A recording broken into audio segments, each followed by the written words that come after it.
The overall goal of this procedure is to obtain behavioral pre-pulse inhibition data of the auditory startle response to identify the hearing threshold and a subjective tinnitus percept in rodents using a low-cost setup. This is accomplished by first acquiring a full set of behavioral data in the healthy animal. Next, hearing impairment is induced with a mild, frequency-specific acoustic trauma.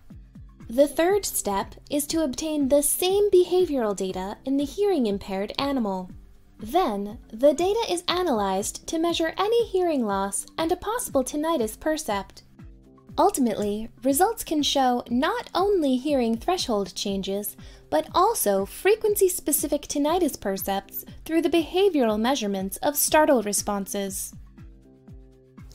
Demonstrating the procedure will be Konstantin Tziridis, a postdoc, and Sönke Ahlf, a PhD student in my laboratory.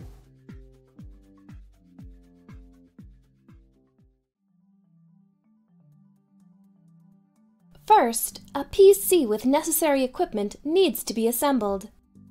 The total cost of this setup can be assembled for about €3,500, compared to the standard equipment which can cost between €15,000 and €20,000.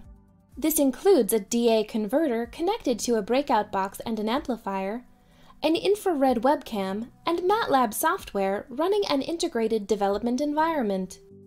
The amplifier is connected to a speaker in a soundproof chamber, which is monitored by the webcam and is equipped with an insulated sensor board, a piezo sensor, and a chamber to secure the rodent.